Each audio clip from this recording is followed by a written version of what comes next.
저서도 말씀을 잘 쓰셔서 또 전학교에서도 목회도 잘 하시고 또 워낙 미술을 좋아해서 화가상 그림을 잘 그리신다는 근데 그것만 아니라 미술의 조예도 쉽다고 합니다.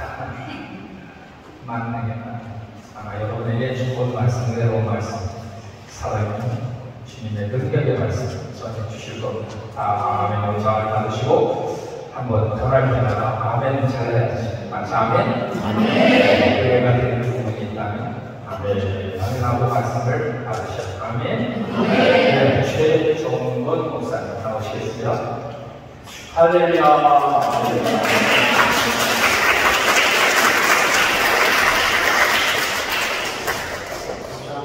감사합니다.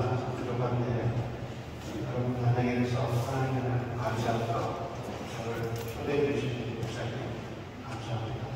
제가 이민교회에 신정을 다니고 17년 정도 이민 목회하다가 한국에 들어왔는데 제가 아는 목사님이 32년 동안 이민교회 한 달에서 목회하신 목사님을 제가 압니다. 근데 이번에도 기록이 깨졌어요.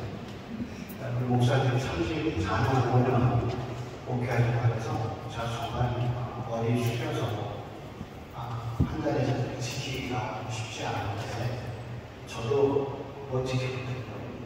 그래서 저도 17년 만에 한국으로 들어오게 됐는데 한 교회에서 35년, 34년 목회한다는 게 정말 쉽지 않은데 여러분이 정말 복 받으시는 겁니다. 오늘도 하나님의 은총이 우리와 함께할 줄 알고 있습니다. 하나님 감사합니다. 영광 받으시고 귀한 자리에 부족한 종을 보내셔서 성도님들에게 하나님의 말씀을 전할 수 있도록 해주셔서 참 감사합니다. 이 자리가 하늘의 양식, 하나님의 생수가 터지는 자리가 되게 하시고 하나님의 영광에 들어가게 사용하여 주옵시고 부족하게 한이 없는 종의 입술과 심령 속에 사랑하는 성도들의 영혼 속에 성령 하나님의 역사하심이 나타나게 인도해 주시옵소서. 주님 손에 의지하고 예수님 이름으로 기도합니다. 희생이하다는 이름의 뜻은 하나님은 나의 신이다 그 뜻입니다.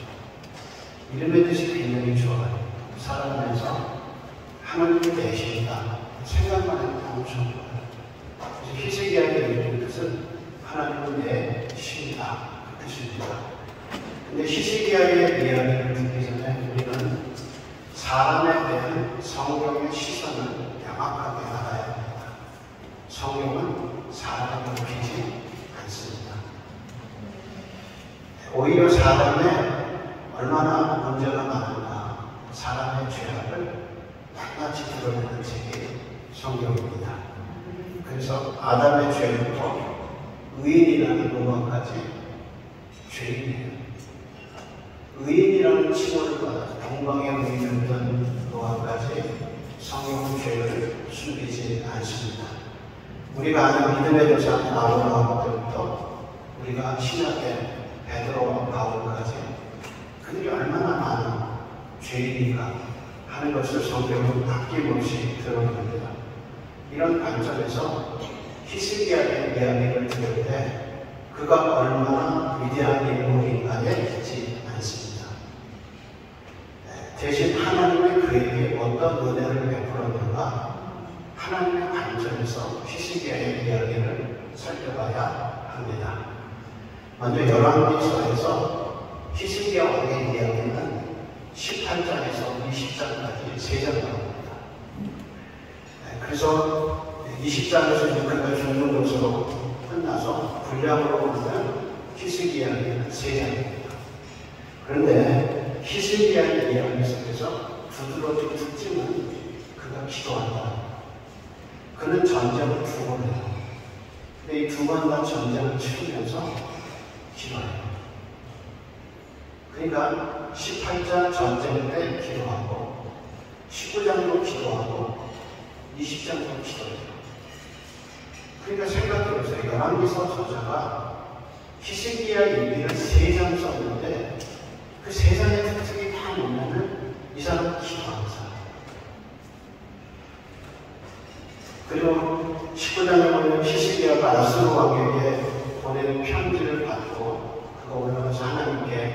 엎드려 기도합니다. 그리고 20장에 네가 이제 죽을 병이 들었다. 이제 이사야 선지자가 와서 너 죽게 된다. 그랬더니 기도해요. 그래서 20장 20절에 2절에 보면 히스기야가 얼굴을 벽을 향해서 기도했다. 그렇게 기록되어 있어요.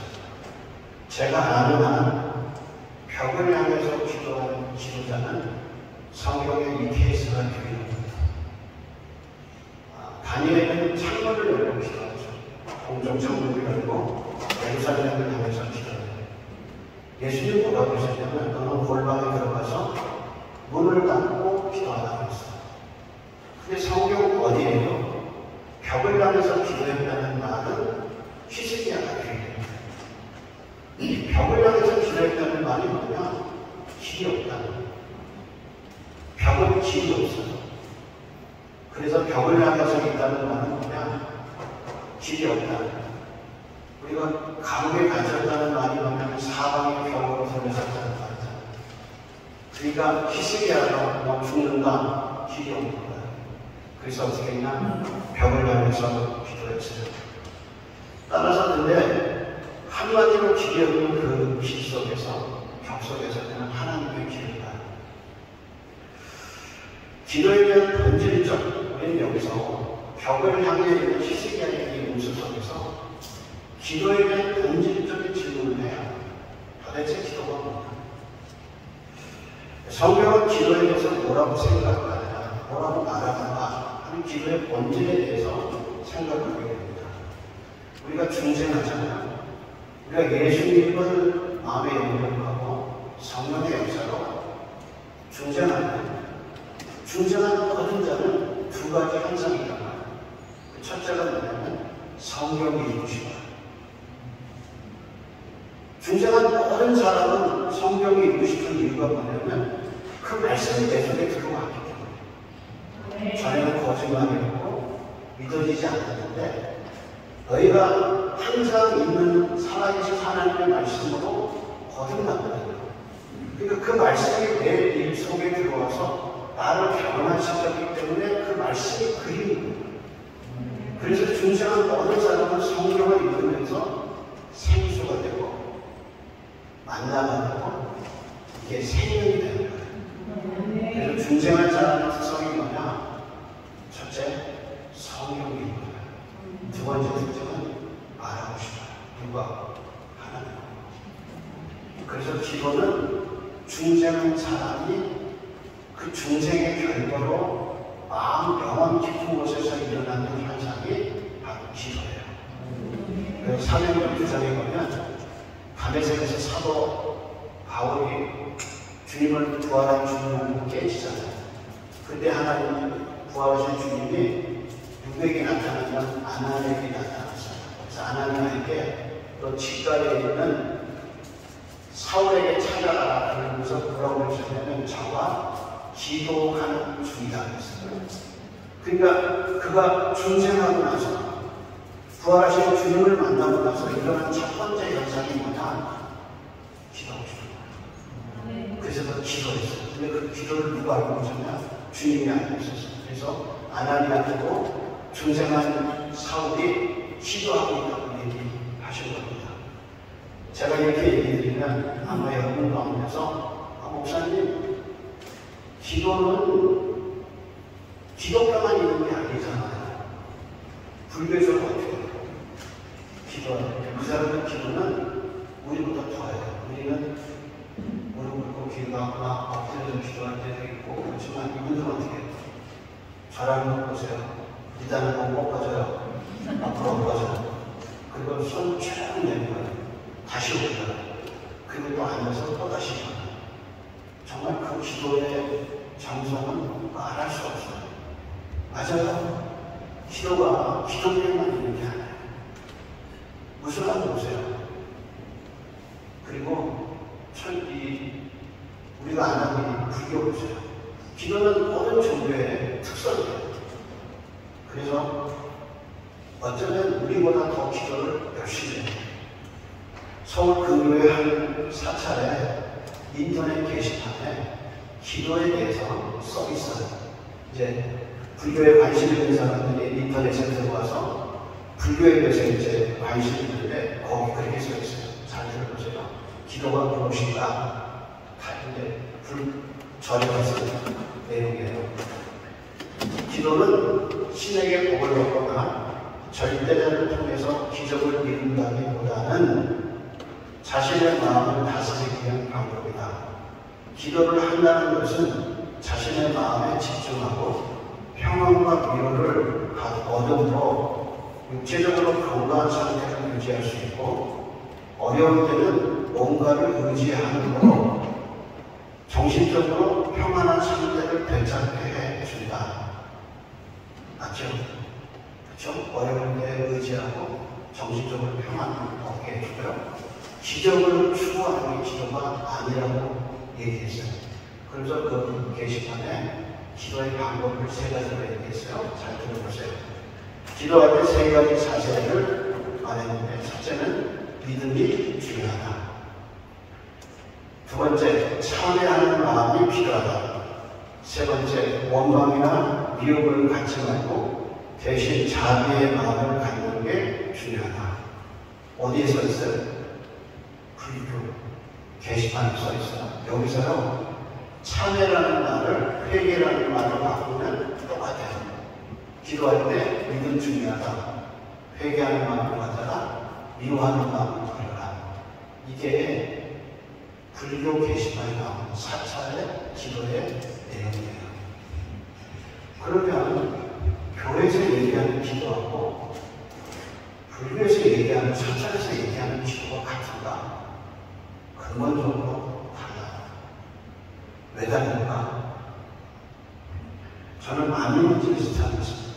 저희 아버지 쪽으로도 저희 어머님 쪽으로도 예수를 믿는 사람이 한 사람도 없었어요. 저는 어려서부터 저희 할머니가 기도하는 거 보고 자랐어요. 우리 할머니가 어떻게 기도하냐면요, 보름달이 되면 장독에 올라가셔서요, 바가지를, 큰 바가지에다가 물을 담으셔요. 그래서 물을 담아서 보름달이 그 바가지에 비춰질 때까지 뭐 하시냐면 기도하셔요. 이렇게 기도하셔요. 바로 서서 찬미처럼 머리 감으시고 목욕하시고 새벽에 그 칼이 바가지에 뜰 때까지 계속 기도하셔요. 저는 어려서부터 저희 할머니가 기도하는 거 보고 자라났어요. 여러분 기도는 똑같아요. 그러면 그 정성스러운 기도, 성경이 말하는 기도가 뭐가 다를까? 근본적으로 달라요. 뭐가 다를까? 성경이 말하는 기도는 기초가 달라요. 그 기초는 우리가 기도할 수 있는 근거가 우리에게 있지 않아요. 우리가 기도할 수 있는 이유가 뭐냐? 요한복음 16장 24절에 보면 분명히 말씀하시기를 지금까지 너희가 내 이름으로 아무것도 구하지 않았으나 구하라. 그리하면 받으리니 너희 기쁨이 충만하리라. 다시 말해서 기도할 수 있는 근거가 내게 있지 않아요. 왜 기도할 수 있느냐?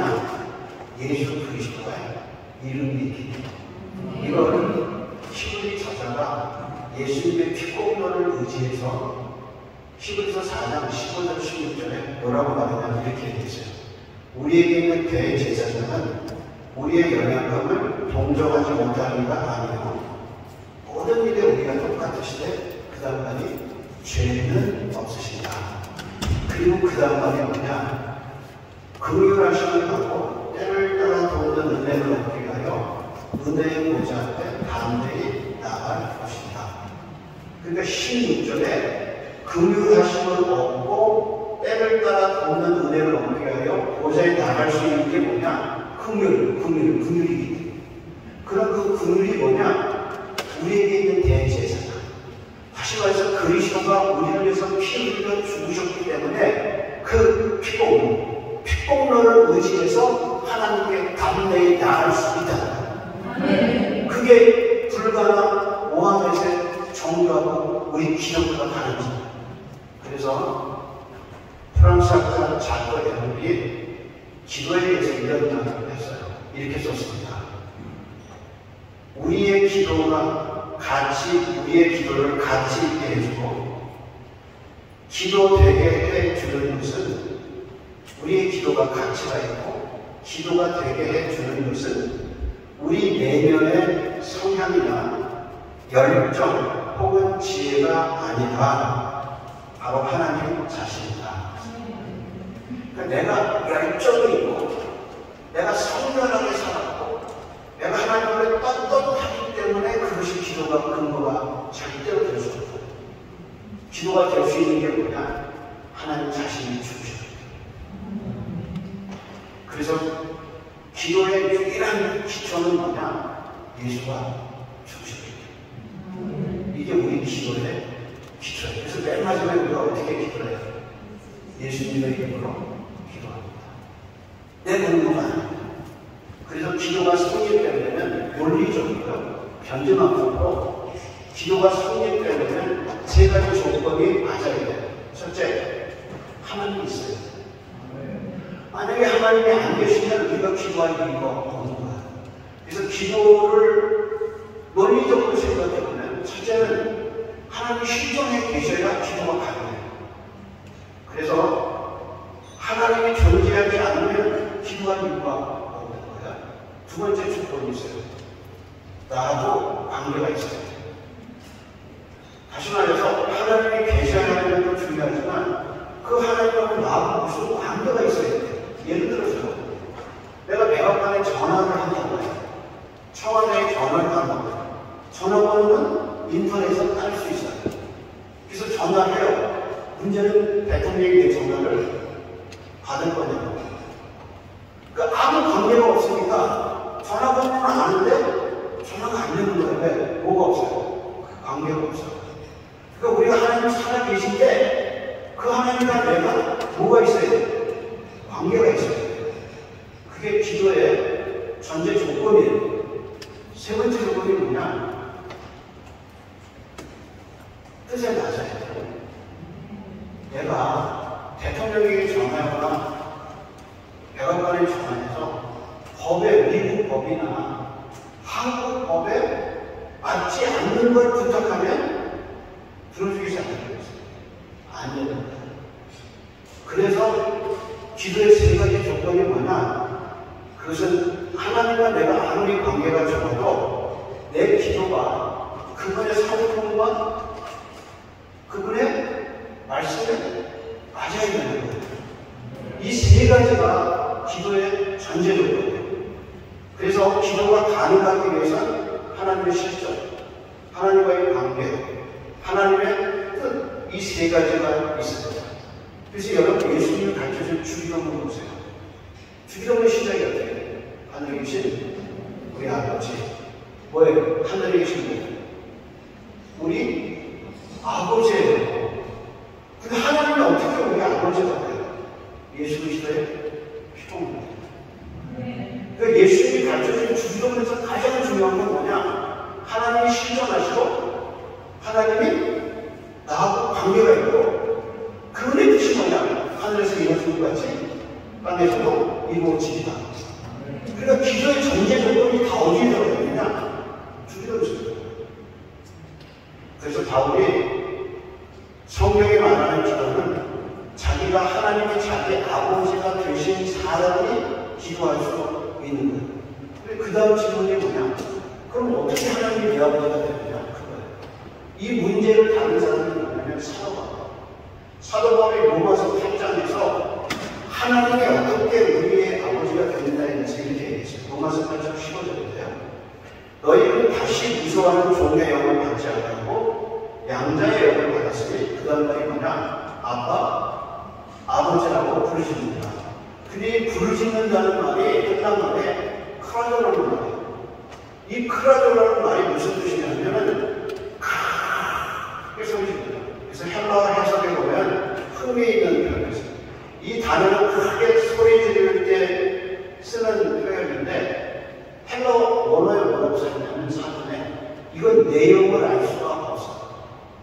그러니까 크게 소리를 질렀는데 듣는 사람이 본인 외에는 알 수가 없어요. 이걸 알았어요. 누가 적용해서 기록했냐면 예수님이 십자가에 돌아다니셔 죽으신데 예수님이 뭐라고 얘기하셔요? 크게 소리를 나의 아버지, 나의 아버지, 왜 나를 버리십니까? 크게 소리 질렀는데 밑에 있는 사람을 뭐라냐면 무슨 얘기인지 알 수 없었다는 것이죠. 여러분, 하나님과 나의 관계에 있어서 내가 하나님을 만나고 나서 하나님이 너무 그리워서 아버지 하고 소리치는 그 아버지는 다른 사람이 이해가 내가 얼마나 답답한지, 내가 하나님을 만나서 얼마나 기쁜지 다른 사람 그게 중생. 그래서 중생하면 기도가 터져. 제가 이 아버지를 부르신다는 말은 제가 어디서 뼈저리게 느꼈냐면 남북관계가 이상하게 흩어졌잖아요. 그 중에 한 50대 남자가 금강산에서 자기 아버지를 맨 처음 만났어요.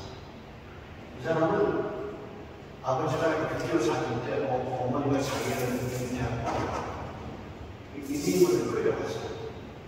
그래서 북한에서 죽었는지 살았는지 모르는 거예요. 그리고 자기가 나왔는데 엄마만 계시고 아버지가 안 계신 거예요.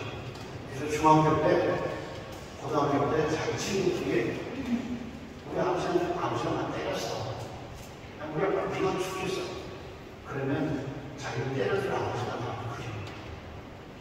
아버지한테 혼나고 학교에서 만나서 애들이 자기 아버지 숨을 때 자기를 혼내준 아버지가 자기가 너무너무 슬프다. 아버지가 없다는 아버지의 부채가 이 사람은 평생 가슴에 아프네요. 그러다 이제 어머니가 돌아가면서 이 사람이 미국에 이민 갑니다. 근데 이민 가기 전에 남부 사무소에다가 혹시 그러고 어머니가 아버지의 인포메이션을 거기다 넣어놨어요.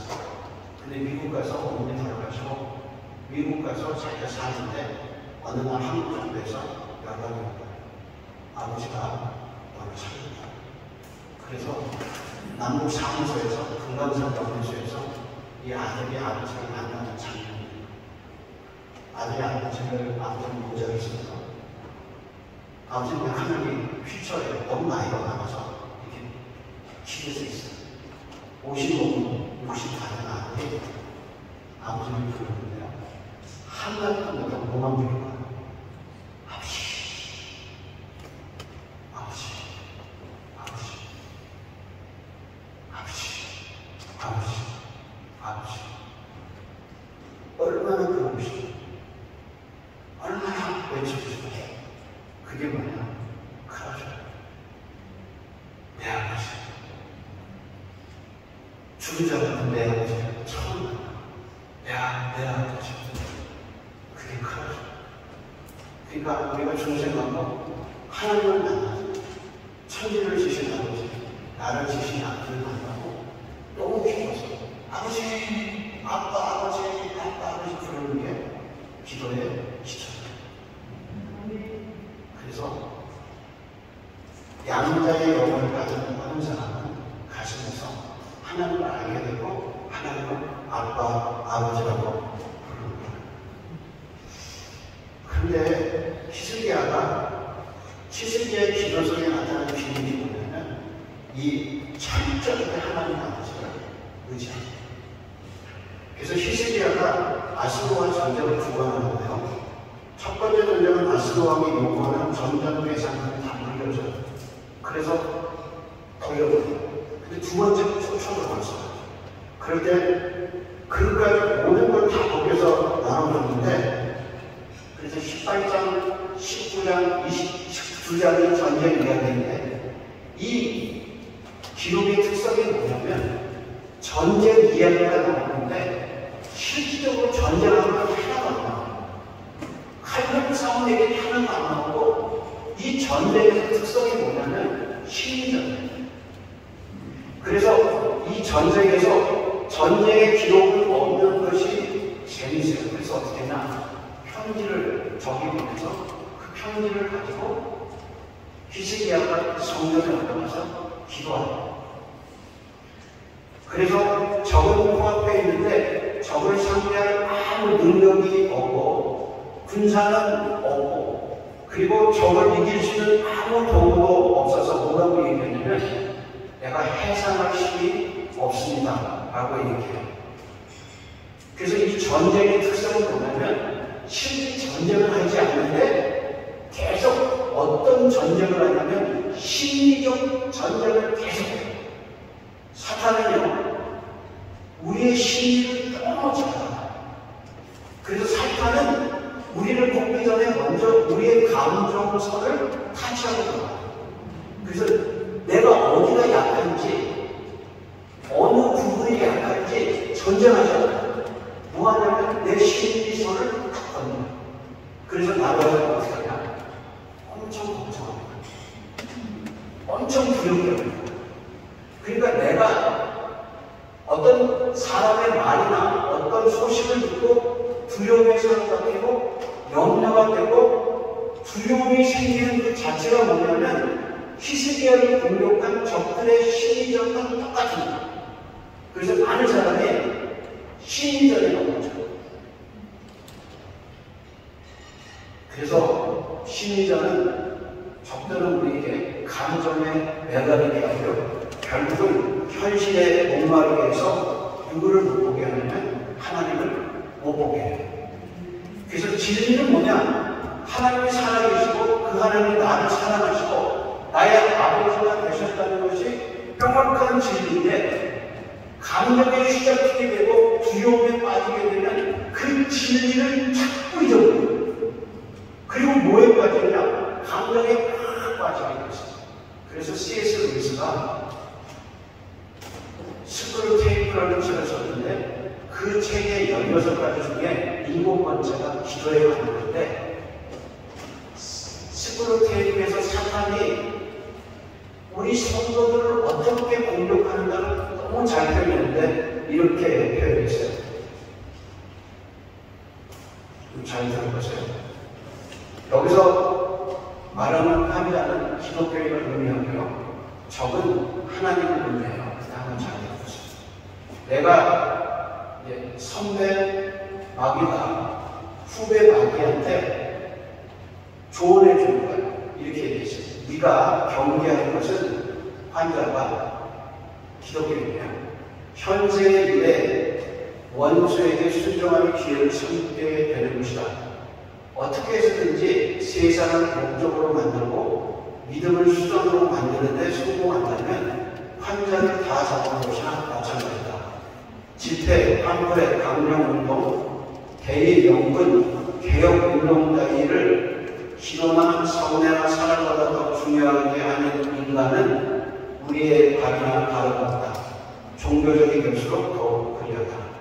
이게 무슨 얘기냐면 이 편지를 해석하면 마귀는 기독교인이 자기 문제, 현실의 문제를 가지고 하나님께 나아가는 믿음을 사용하는 것을 제일 중요합니다. 그래서 성례나 기도나 사랑에 집중하기보다 집회나 개혁운동과 무슨 강령 같은 매뉴얼 같은 것에 집중하게 만들어서 믿음을 가지고 사는 신앙의 사람이 아니라 종교적 사람을 만들어 버리는 것이 마귀들의 특성이다. 그러니까 마귀는 우리가 당하는 현실적인 문제를 가지고 하나님께 나가는 것을 가장 두려워하는 대신 교회 와서 진리가 아니라 다른 모임이나 다른 것에 집중하는 것을 너무너무나 좋아하는 누가? 마귀다. 이 마귀의 전략이 현대 교회에 성공을 해서 사람들이 교회에 오는 하나님의 말씀과 자기의 현실의 문제를 기도를 통해서 하나님께 나가지 않고 엉뚱한 것에 관심이 있습니다. 그래서 믿음 생활을 못하고 종교 생활을 하게 하는 게 누구의 특성이냐? 마귀의 특성이다. 그래서 히스기야는 이 비밀을 알고 기도로 가요. 실지잖아요. 적들이 쳐들어왔어요. 심리전을 편지 보내요. 힘은 없어요. 문제는 많은데 자기는 이걸 풀 힘이 없어요. 그래서 어떡하냐? 자기 현실의 문제를 가지고 성전에 올라가서 하나님께 어떻게? 너 주리라 그 말을 받고 히스기야가 길이 없는데 어떻게? 벽을 향해서 기도해요. 여러분, 성령의 주된 사역은 우리에게 그리스도가 어떤 일을 하셨는가를 끊임없이 가르쳐줘요. 그래서 기도할 때 성령은 우리를 보지 않게 해요. 기도할 때 성령님은 내 속에 들어오셔서 나로 하여금 아빠, 아버지라고 부르짖게 만든 성령님은 내 문제에 집중하지 않게 하셔요. 대신 나를 누구에게 집중하게 만나면 하나님을 집중하게 만들어요. 근데 기도하는 사람의 문제가 뭐냐면 자기 문제를 묵상해요. 기도문에 들어가서 하나님의 교회에 와서 내 문제가 얼마나 큰지, 내 문제가 얼마나 심각한지 자기 문제를 묵상하고 있어요. 언제 기도할 때. 근데 성령은 나를 그러면서 벗어나게 하셔서 하나님이 얼마나 위대하신지, 그리스도가 너를 위해서 어떻게 죽으셨는지, 어떻게 부활했는지 그리스도를 집중하게 만드는 것이 성령의 역사입니다. 그래서 우리 문제가 뜨거운 햇살에 눈 녹듯이 얼음이 녹아버리듯이 하나님의 전능하신 앞에서, 그분의 사랑 앞에서 우리의 문제가 얼마나 허무한 건지 알겠어요. 그래서 성령님은 내 문제에 집중하지 않게 만드시고 그 문제를 능히 해결하실 그리스도의 위대하심에 초점을 두게 합니다. 이게 성령의 기도예요. 그래서 기도문에 들어가서 하나님 앞에 가서 기도하고 평안을 얻을 수 있는 문제가, 이유가 뭐냐? 내 문제가 내가 생각할 때 너무나 심각하고 너무나 죽겠는데 기도 속에 들어가서 성령님이 하나님을 위대하시다, 하나님은 널 사랑하시다 하고 끊임없이 하나님의 위대하심을 가르쳐주기 때문에 우리가 기도 방에서 나올 때 힘을 얻는 겁니다. 그래서 성령이 들어오셔서 하나님 아빠, 아버지라고 부르시게 하신 성령님이 그리스도의 일을 가르쳐주시고 그리스도가 나를 죽으시고 부활하신 주님께서 나의 삶의 모든 것을 책임지신다는 그 하나님의 사랑을 내게 가르쳐주시기 때문에 힘을 얻는 거다. 그런데 성령의 또 다른 역사가 뭐냐면 우리 안에 기도의 언어와 삶의 언어를 갖게 만드죠. 한번 따라 생각해. 기도의 언어와 삶의 언어를 갖게 하신다. 우리는 흔히 눈을 감고 기도하는 것을 기도라고 생각해요. 그래서 눈을 감고 기도하면 하나님 내 기도를 들어준다고 생각해요. 근데 여러분, 눈을 감고 기도하는 것도 기도지만 내가 눈 뜨고 하는 말도 뭐예요? 기도예요. 그래서 성령님은 내가 기도하는 언어하고 내가 평소에 살아가는 나의 삶의 언어를 갖게 놓으셔요. 그래서 눈을 감고 하는 기도 시간에 하는 것은 굉장히 신앙적이에요. 그리고 기도에 들어가서 그냥 이 믿음이 너무너무 좋아요. 근데 기도 맞추고 나가서 삶에서 그렇죠. 믿음이 하나도 없어요.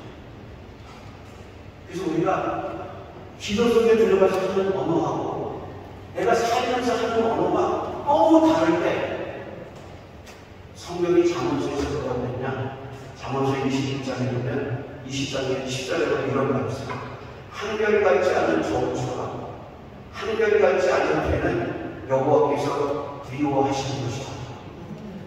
한결같지 않은 저울처럼 여호와께서 미워하는 것이고 속이는 저울도 좋지 못하는 것이다. 눈을 뜨고 내가 하는 말하고 눈을 감고 골방에 들어가서 하는 말하고 너무 달라. 근데 성령님은 어떡하냐? 내가 골방에 들어가서 하는 기도하고 내가 살면서 하는 내 언어가 각계 믿음의 언어가 되게 만드시게 하신 분이 누구냐? 그가 바로 성령.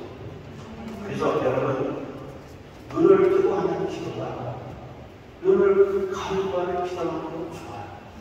하루에. 그래서 기도하기 전에는 너무너무 불신하게 마음이 그러다가 기도할 때는 신앙이 가요. 근데 그 기도가 안 돼요. 그래서 하나님이 민수기 14장 28절에 이렇게 있어요.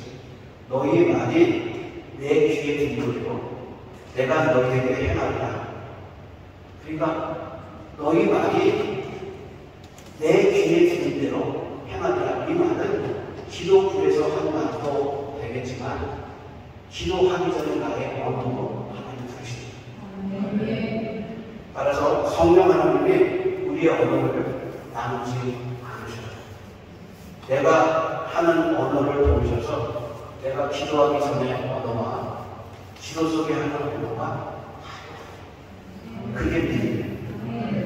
그래서 저는 은혜가 딱 생기면 고백합니다. 하나님 뭔지 아시죠? 하나님 뭔지 아시죠? 하나님 해결하시죠? 인도하시죠? 저 믿어요. 그거 눈 감고 하는 거 아니에요. 보고 듣고 이런 문제 생겼어요. 그러면 그 자리에서 붙잡고 기도해요. 하나님 아시죠? 그러니까 기도 속의 언어와 기도 밖의 언어가 그 힘을 누가 주시냐면 성령님이 주십니다. 지금 이 편지, 열왕기 하를 받는 편지는 대사대가 되면 바벨론 땅에서 포로장을 했습니다. 그 사람들이 하나님의 신실성을 갖고 있어요.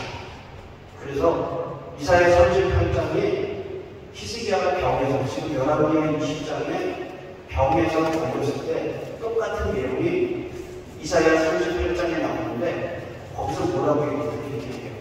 하나님 보소서 내게 큰 고통 더하신 것은 내게 평안을 주려고 하십니다. 주께서 내 영혼을 사랑하사 멸망의 구덩이에서 던지셨고 내 모든 죄를 주의 등 위에 던졌습니다. 라고 고백해요. 그 자기가 이렇게 고통당하는 게 뭐냐? 내게 이 불행을 주신 것은 내게 평안을 주시려 하십니다. 하고 신앙으로 고백해요. 근데 이게 개인의 경험이 아니라 지금 이스라엘 전체가 포로 생활하면서 어떻게 되느냐? 바벨론은 지금 엄청난 고난을 겪고 있어요. 근데 이 고난을 겪고 있는 그들에게 뭐라고 말하냐? 앞으로 내가 너희를 그냥 두지 않고 다시 너희가 약속하는 내가 약속한 가나안 땅으로 내가 너희를 다시 돌려보낼 거라는 소망의 메시지가 그 안에 담겨 있다는 겁니다.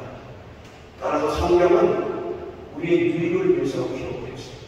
히스기야의 이 벽을 향한 기도는 이민 생활을 하는 우리에게 인맥도 없고 재정도 없고 누가 날 이끌어줄 수도 없는 정말 혼자 헤쳐나가야 하는 우리의 삶 속에 길이 없어요.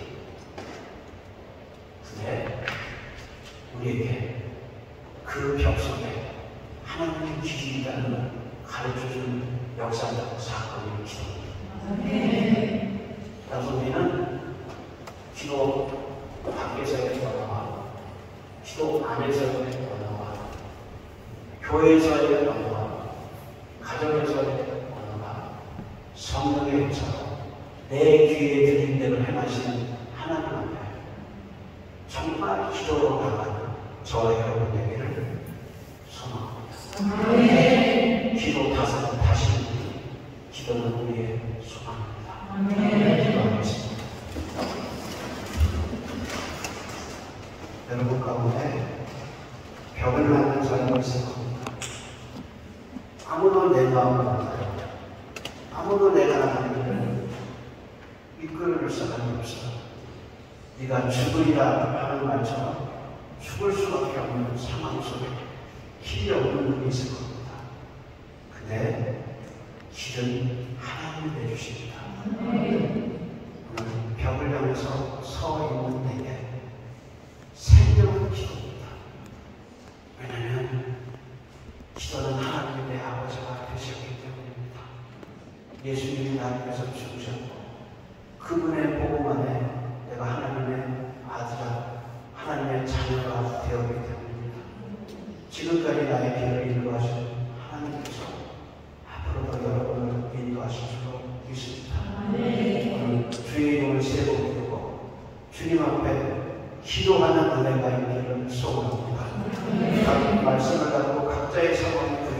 주시면서 주의 이름을 세 번 부르고 통성으로 기도하고 있습니다. 주여! 주여! 주여!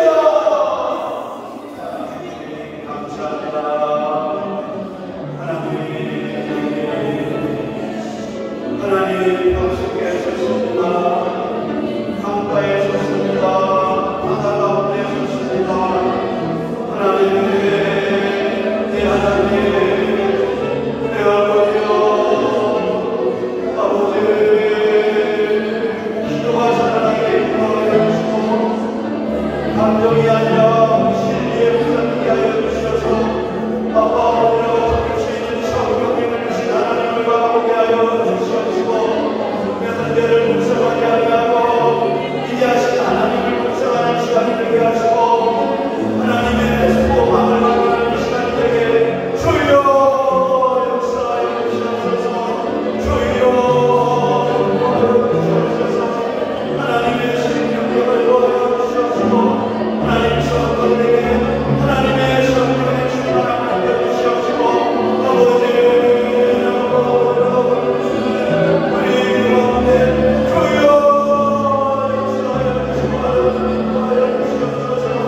아버지 받으시고 하나님 역사하여 주시고 도와여 주시옵소서.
오직 하나님의 뜻이 있었기 때문인 줄로 믿습니다.